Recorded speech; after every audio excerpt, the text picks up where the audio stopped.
AFTV Singapore here. It's been brilliant here tonight. I'm asking, fantastic. I'm asking the same question again. Victor Gyokeres, how excited are you to see this guy play? As an Arsenal fan, you've just got to be so excited. And I've been thinking, is he the biggest signing in a while? I say maybe Declan Rice is a bit bigger. But the way the past, I'd say 2 seasons, we've been crying out for this number 9. And you watch the TV, how many times are we saying, if we had a striker, we'd win this game? And we've gone out and we've probably bought the most prolific striker on the market right now. So you've just got to be so excited, The goals he's going to bring in is obviously the main thing. And it's unreal. All Arsenal fans got to be so excited for that. How do you think, right? Because listen, he's going to be under a lot of pressure from game one. Every Arsenal fan is almost pinning their hopes on this guy and say, right, he's going to deliver goals, right? Do you think, from what you've seen of him, that he's a player who's going to be able to handle the pressure? I think you've got to look at the fact of how much he wanted to come to Arsenal and how much he pushed for that move. That he's got to be going straight out there and giving it his 100%. He's not going to be coming in with a bit of a lacklustre performance. So I think he will be able to handle the pressure. And if you look at the goals he scored in Portugal, and you can't be comparing him to Nunes and people like that, because his numbers are far above players like that, and the numbers he's got in the Champions League as well. Like, he scored a hat-trick against Man City. 100% he'll be able to handle the pressure. He's so ready to go. I'm just so excited to see him play. Okay, let me ask you, right? Because Victor Gyokeres, same question.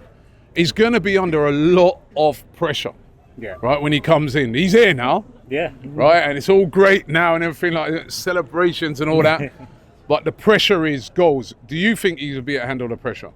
I personally think that he can. I think he has that character in him that, that he wants this. And when even looking at the interviews as well, that, when he comes to Arsenal, he was saying focus and ferocity and all that. So, of course, this is maybe hype, because we have big name players that are coming in with a big amount of money coming in, did not live up to it.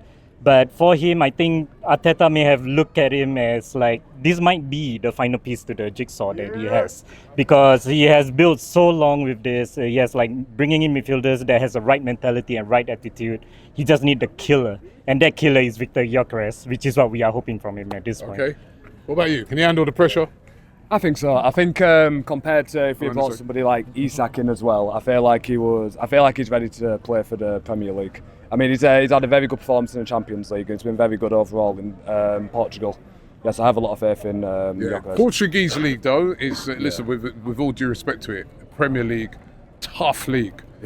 You saw tonight Newcastle, right? They're a good side, physical side. Do you think he's got all the attributes to handle things like that, like physicality? You're going to be coming up against some really physical and top-class centre-backs in this league. No, I think definitely, if you have a look at Gyokeres' goals and the type of runs that he makes, he's very aggressive, he's very attacking, and he's always trying to take the ball on himself. He's not one of these players that needs score a tapping like Havertz, where you see Havertz is just waiting for the ball just to kind of tap the ball in. It looks like he'll carry the ball himself and he'll be able to take some good shots off from there. I have a lot of faith in Gyokeres long term. Okay, one for all of you, just to give me one name quick, one other signing. Who would it be? I think I told you the other day I want Rodrigo. Rodrigo? Yeah. I want Rodrigo, but I say Eze is more realistic. But what do you want? Rodrigo. I'll go with Eze. I think personally Eze could bring in extra strength and depth in the midfield and more flair, because I think last season we saw Odegaard missing out the creativeness of it. And with Eze coming in, and if let's say Odegaard is kind of burnt out, that's why Eze can kind of easily fill in that role and just continue with it, really.